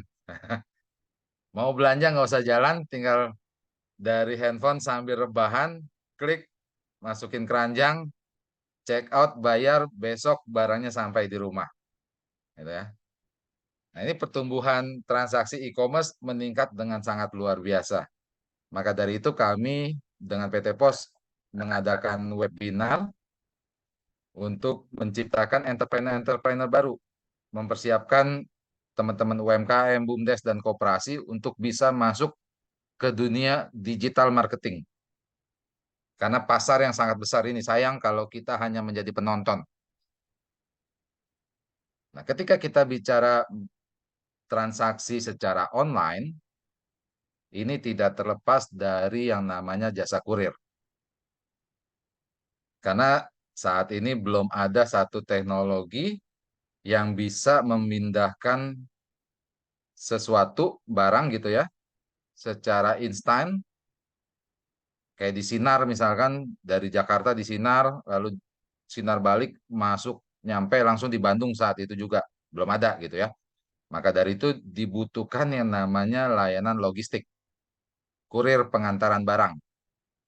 Nah, PT Pos ini merupakan satu-satunya perusahaan jasa kurir yang ada di Indonesia ini yang bisa menjangkau seluruh wilayah Nusantara. Dari ujung Pulau Sumatera sampai Papua. Nah, PT Pos ini memiliki lebih dari 4.500 kantor pos cabang. Karena PT Pos ini setidak-tidaknya memiliki satu kantor pos cabang di setiap kecamatan. Nah, nanti Bapak Ibu ketika bergabung, bermitra menjadi rekan PT Pos, menjadi mitranya PT Pos, layanan yang bisa dilayani di tempat Bapak Ibu sudah selayaknya seperti kantor pos cabang. Apa aja layanannya? Yang pertama nanti melayani pembayaran tagihan rutin bulanan. Masyarakat sekitar yang mau bayar tagihan listrik abodemen, mau bayar PBB, mau bayar PDAM, ini bisa dilakukan di tempat Bapak Ibu.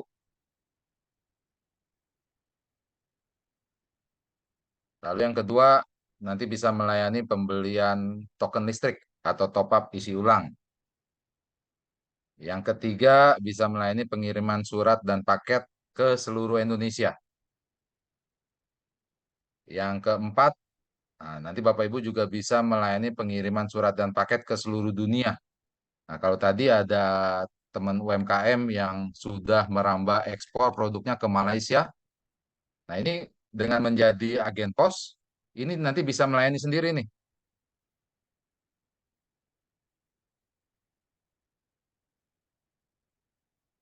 Karena PT Pos ini sudah bekerja sama dengan lebih dari 200 negara di dunia.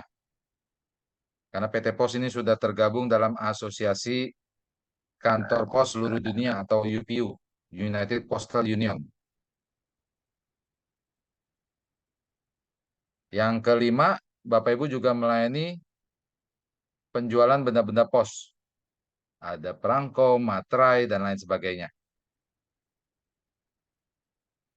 PT Pos Indonesia juga sudah melakukan terobosan mengikuti perkembangan zaman, sekarang sudah bisa melayani kiriman COD, cash on delivery. Lalu juga melayani kiriman cashless dari Bukalapak dan Shopee. Kenapa bergabungnya harus lewat IAK?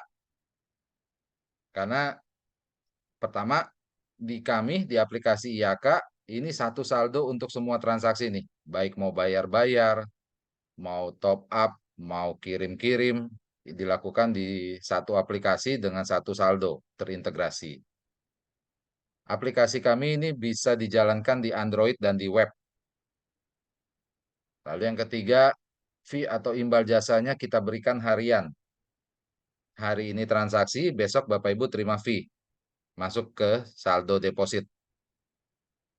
Lalu untuk imbal jasa layanan kurirnya, ini di IAK kita tidak potong PPh, jadi kita serahkan PPh-nya ke masing-masing agen untuk pelaporannya secara mandiri.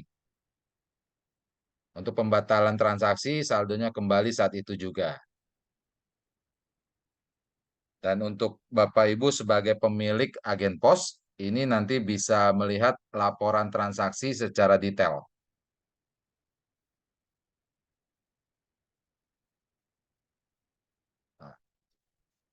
Namanya bisnis, kita coba lihat berapa sih potensi keuntungan atau potensi fee yang nanti bisa didapatkan oleh Bapak Ibu.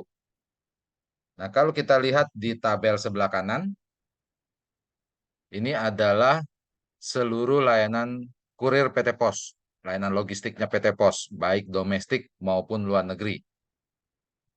Kalau kita coba lihat di kiriman yang domestik terlebih dahulu, di 3 teratas ini adalah layanan yang paling banyak digunakan masyarakat untuk berkirim lewat pos kiriman domestik. Ada pos same day, ada pos reguler, ada pos next day. Ini 3 yang favorit. Besaran fee yang nanti Bapak Ibu bisa terima, imbal jasanya adalah 17,5%. Kalau omset kurirnya di atas 25 juta sebulan, maka persentasenya naik menjadi 20%. Nah, ini belum bicara kiriman luar negeri ya. Kita coba domestik, kita coba hitung-hitung, kita simulasikan berapa sih fee yang nanti bisa didapatkan. Kita asumsikan dalam sehari Bapak Ibu ada sekitar 40-an paket lah per hari. Dengan rata-rata ongkir 25.000. Maka akan mendapatkan omset 25 juta dalam sebulan. Kita kali 17,5%, maka Bapak Ibu akan mendapatkan tambahan income, ya, tambahan fee 4.375.000. Kalau omsetnya dalam sebulan sudah 100 juta, maka persentasenya naik nih Bapak Ibu, menjadi 20%. Maka Bapak Ibu akan mendapatkan tambahan income atau fee sebesar 20 juta. Ini kalau kirimannya ke luar negeri, itu ada IMS, ada pos ekspor, ini fee-nya bisa 11 sampai dengan 16%. Ongkir kiriman ke luar negeri jauh lebih mahal, bisa ratusan ribu, ada yang sampai jutaan mungkin.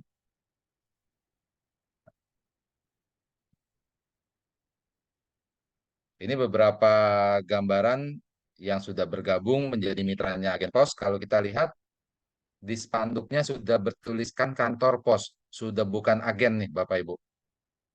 Karena Bapak Ibu sudah selayaknya seperti kantor pos cabang. Nanti bahkan karyawan atau petugas yang jaga ini sudah diperbolehkan untuk memakai seragam pos. Syaratnya untuk pengajuan, yang pertama sudah barang tentu memiliki tempat usaha yang strategis dan representatif. Karena nanti Bapak Ibu akan membawa nama besar PT Pos Indonesia. Yang kedua, ada ketentuan jarak yang harus dipenuhi dengan agen pos existing. Yang ketiga, akan ada formulir yang harus diisi dan dilengkapi. Yang keempat, menyediakan perlengkapan seperti komputer, printer, timbangan, internet, dan lain sebagainya. Untuk dokumen yang dibutuhkan, saat ini kerjasamanya tersedia buat perorangan ataupun badan usaha, baik BUMDes, koperasi, atau UMKM. Untuk perorangan, ini cukup melampirkan KTP, pas foto, kartu keluarga, NPWP, NIB, dengan KBLI 53202. Ini aktivitas agen kurir KBLI-nya. Nah, kalau kita lihat untuk pengajuan usaha ekspedisi yang swasta, saat ini kalau di Jakarta aja ya, karena saya di Jakarta, ini biaya franchise-nya yang swasta ada yang puluhan, bahkan ratusan juta, hanya untuk biaya franchise buka agen ekspedisi swasta. Nah, saat ini dari IAK, kami dengan PT Pos Indonesia ini berkomitmen untuk mengembangkan BUMDes UMKM koperasi di seluruh Indonesia. Untuk biaya pengajuannya ini gratis. Jadi tanpa biaya pendaftaran. Nah, karena tanpa biaya pendaftaran, nanti perlengkapan, peralatan, renovasi tempat jika dibutuhkan, sampai karyawan, semua disediakan oleh calon agen, oleh Bapak Ibu. Ini support yang sudah kami lakukan buat teman-teman UMKM, koperasi, BUMDes, dan teman-teman mahasiswa. Kita selalu menghadirkan narasumber yang kompeten dan luar biasa di bidangnya masing-masing. Bahkan kita pernah menampilkan fotografer ya. Ini untuk mendukung teman-teman UMKM BUMDes yang punya produk, bagaimana cara pengambilan foto yang baik. Untuk bisa di-upload di media sosial maupun di e-commerce. Nah, kita juga menghadirkan narasumber yang mengajarkan menggunakan Facebook Ads, lalu juga ada pembicara dari ekspor. Nanti proses pendaftarannya, setelah kami menerima kelengkapan dokumen, kami akan koordinasi dengan kantor pos wilayah nih, supaya kantor pos wilayah melakukan survei ke tempat Bapak Ibu. Nah, setelah mendapat persetujuan setelah disurvei oleh kantor pos wilayah, baru pengajuan kami lanjutkan ke kantor pos pusat untuk penerbitan izin operasionalnya. Nah, nanti setelah mendapatkan izin operasional, kita jadwalkan untuk training secara online ya. Sudah training, baru agen siap untuk transaksi. Terakhir ada MEM, 2 orang yang mau berkirim, 1 lewat pos, 1 lewat jasa kurir swasta. Yang lewat swasta nanya, kok masih kirim lewat pos? Emang pos masih ada? Gitulah ya. Nah, kenapa ada MEM ini? Karena ternyata teman-teman jasa kurir ekspedisi yang swasta, ini cover areanya terbatas. Jadi ketika ada area yang tidak bisa mereka layani, ini mereka ngirim lagi lewat pos untuk penerusannya. Jadi ngapain ngirim pakai yang lain? Kalau yang lain aja ngirimnya lewat pos. Gitu. Mungkin itu Bapak Ibu, jika ada pertanyaan mengenai peluang usaha agen pos, nanti boleh hubungi ke WA saya.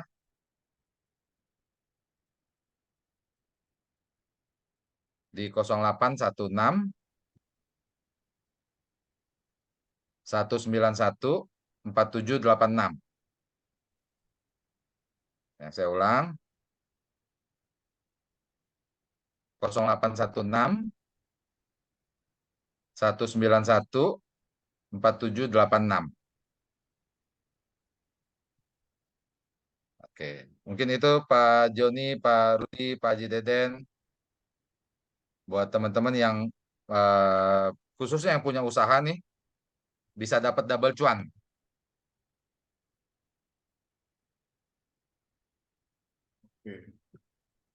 Oke, Pak Riki. Nanti masih ada waktu. Ya, mungkin masih ada waktu yang ingin bertanya, silakan. Oke. Ya, silakan kalau ada yang mau bertanya, Bu. Mumpung masih ada waktu sedikit lagi. Pak Deden, Pak Haji Deden, Siap, siap, kalau siap. sabun cuci dia termasuk juga ya?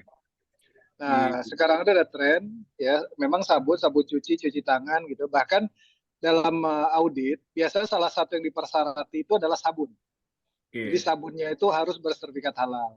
Jadi oke. memang yang paling dikenal sih ada dua lah gitu yang terkenal. Memang dua-duanya produknya produk nasional sih. Ya, jadi memang dari mulai sabun, dari mulai produk-produknya, kemudian banyak hal memang untuk sertifikasi halal ini harus dipersyaratkan atau di backup dengan sertifikat halal. Jadi kategorinya sih kalau sabun sebagai bahan penolong jadinya. Iya, iya. Jadi bahan penolong pun harus bersertifikat halal. Begitu. Oke. Termasuk juga rumah makan Padang ya, Pak ya? Pak Haji Saya Deden. kira ya. Hanya Padang kan identik sudah halal nih katanya. Padahal sebetulnya kalau dicek ulang gitu kan, paling tidak dicek gitu kan bahan-bahan bakunya, ya insya Allah sih halal. Hanya memang untuk Ya. pengakuan sertifikasi halal itu harus ada yang melakukan verifikasi.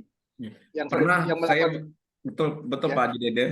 Terkait ya. dengan itu yang sering ditemukan itu kuas ya, kuas misalnya untuk pembakar ikan bakar gitu ya, karena ada kuas-kuas yang dari kulit-kulit tertentu ya, itu yang akan dicek juga betul. ya. Nah, jadi kalau kuas memang kita betul-betul sangat hati-hati, terutama itu untuk produk-produk kue, bakery. Nah, misalnya yang suka bikin nastar tuh, nastar biasanya menggunakan kuas. Kami pernah dulu ada penelitian, ternyata ada beberapa kuas itu setelah dicek ternyata mengandung DNA babi. Nah, ini jadi masalah juga kan. Nah, ini sehingga memang ini harus sangat hati-hati. Sekarang biasanya kuas itu menggunakan kuas silikon. Umumnya pakai silikon saja. Itu insya Allah sudah sebagai jalan keluar lah saat ini. Begitu. Oke. Itu Pak Joni. Oke, terima kasih Pak Haji Deden. Pak Rudi Cahyadi gimana? Ada yang ingin sampaikan Pak Rudi? Teman-teman yang ingin memproses sertifikasi halal bisa menghubungi ke Pak Rudi Cahyadi ya untuk informasinya, bagaimana prosedurnya, bagaimana tahapannya, bisa silakan menghubungi Pak Rudi Cahyadi. Silakan di screenshot aja yang ditampil di chat, silakan rekan-rekan untuk bisa mendapatkan informasi lebih lanjut tentang prosedur untuk sertifikasi halal ini. Terkait dengan agen pos, Riki, Ya. Riki, ini agen pos kan cukup menarik nih. Teman-teman katanya perlu ada pembinaan. Kira-kira gimana ya? Bisa kita handle ya? Bisa Pak, nanti Pak. Ya, oke. Khususnya Karena kan nanti sudah bergabung menjadi agen pos, pasti kan nanti kita selalu support. Oke, jadi ada peluang berwirausaha selain produk usahanya makanan atau minuman juga mendapatkan peluang usaha untuk menjadi agen pos ya, mendapatkan imbal jasa dari layanan kurir. Ya, Oke, izin Pak Joni. Silakan Pak Rudi. Ya, terkait perizinan untuk sertifikat halal, kemarin dengan Tika ya, ternyata Bu Tika sekarang sudah tidak di Karek lagi ya, beliau sudah di atas sekarang ya, Pak Joni ya? Ya, betul, di kantor pusat. Kantor pusat. Nah, jadi saya kemarin izin untuk ada kerjasama dengan FPM MUI dengan PT Pos, di mana nanti di setiap gerai pojok UMKM yang ada di DKI itu ada fasilitas untuk memberikan perizinan terkait masalah halal. Nah, makanya dari itu kemarin Bu Tika menyampaikan coba Pak Rudi koordinasi dengan Pak Joni. Kira-kira Aran gimana nih Pak Joni? Apakah kita Oke, Pak Rudi. Siap. Jadi nanti saya perkenalkan dengan EVP Regional Jakarta yang baru ya. Nanti kita akan ketemu untuk prosedur itu. Mungkin kita kapan bisa ketemu atau minggu depan ya. Nanti saya cari waktunya. Nanti kita atur waktunya Pak Rudi. Boleh. Karena saya jadi satu paket Pak Joni. Apalagi kita sekarang sudah membentuk namanya APRODI, Asosiasi Profesi Produktivitas Indonesia. Jadi tujuannya kita memberikan aspek kesadaran bagaimana mereka harus meningkatkan produktivitas. Yaitu yang kita kenal SIMPRO ya, Sistem Manajemen Peningkatan Produktivitas. Nah, jadi di situ nanti ada beberapa hal yang harus dikaitkan dengan pengembangan UMKM terkait tadi yang siapa yang dari Serang ya menanyakan bagaimana usahanya bisa lebih matang lagi, lebih bagus lagi ya terkait leadership-nya, strategic planning, terus fokus pada pengembangan usaha dan manajemen SDM-nya, fokus kepada pelanggan dan perluasan pasar, data informasi dan analisis, sehingga berproses dan bisnis restart. Nah, di sini nanti kita padukan terkait syarat-syarat bagaimana supaya ini halal ini bagian daripada proses standarisasi. Begitu, Pak Joni. Bisa Pak Rudi, bisa sekali. Nanti saya lupa jadi kemarin, jadi ingat juga. Jadi pada yang kita diskusi lebih awal kemarin itu terkait ini ingin ketemu, nanti saya ingin atur Pak. Siap, terima kasih Pak Joni. Mantap, luar biasa. Ya, makasih. Siap. Buat teman-teman yang di Jakarta dan sekitarnya nanti untuk kebutuhan sertifikasi halal dan sebagainya bisa kontak ke Pak Rudi yang nomornya tadi sudah di-share oleh admin di chat, di kolom chat ya. Ya. Itu nanti Pak Rudi dan tim ini akan membantu khususnya untuk teman-teman di Jakarta dan sekitar. Apa Jabodetabek Pak Rudi? Jabodetabek. Jabodetabek ya. Oke, mantap. Arahan pimpinan Jabodetabek.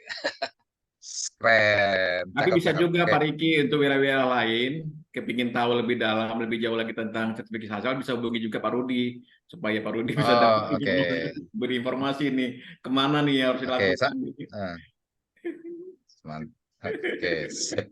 Oke, baik. Mungkin itu Pak Joni boleh sambil ditutup Pak Jon.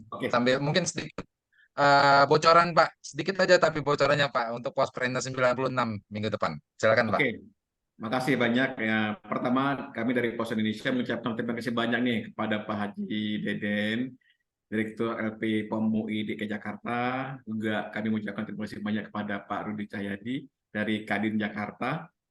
Dan tentunya tema kali ini memberi inspirasi bagi kita semua betapa pentingnya sertifikasi halal itu bagi produk kita, makanan dan minuman, apalagi sudah ada deadline tanggal 17 Oktober 2024 wajib. Jadi sekarang udah mulai kita atur nih apa strateginya untuk mendapatkan sertifikasi itu agar bisnisnya, usahanya itu bisa berkembang, bisa diterima pasar dan juga tidak mendapatkan sanksi ya dari lembaga yang berkompeten untuk memberikan sanksi itu. Tentunya pulang usaha di agen pos juga penting untuk mendapatkan cuan tambahan dari berjualan tambahan selain berjual produk atau makanan bisa jadi usaha agen pos. Nah, tema Pospreneur di 96 hari Kamis depan 30 November. Temanya ini kita mendatangkan dari Universitas Logistik Bisnis Indonesia, Universitas Logistik Bisnis Internasional.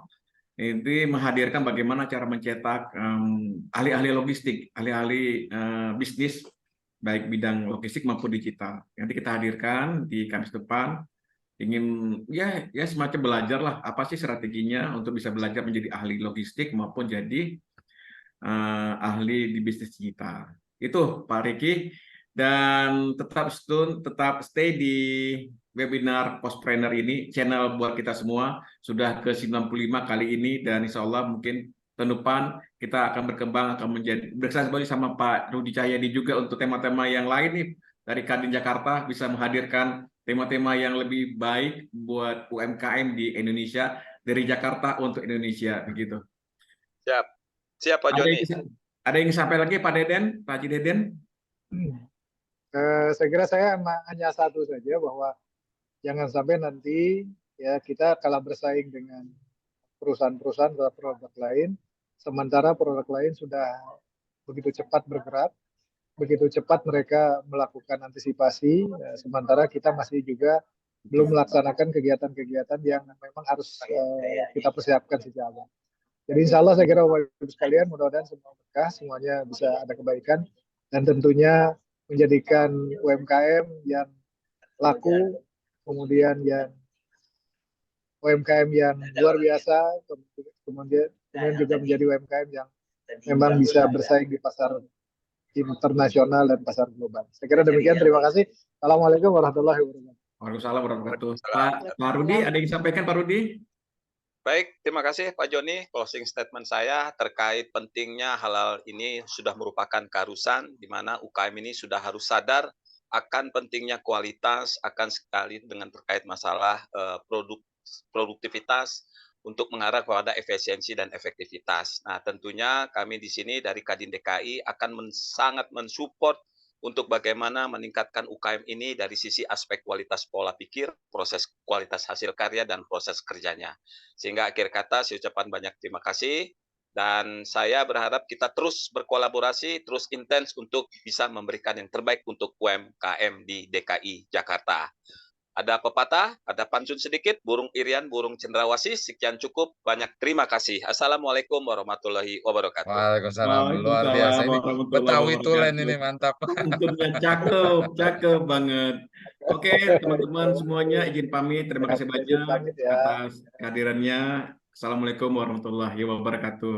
Waalaikumsalam. Terima Waalaikumsalam. kasih Pak Jody. Terima kasih banyak Pak Rudi, Terima kasih banyak, Pak Haji Pak. Deden, terima kasih. Terima kasih, Pak, semuanya. Baik. Terima kasih semuanya. Terima kasih semuanya.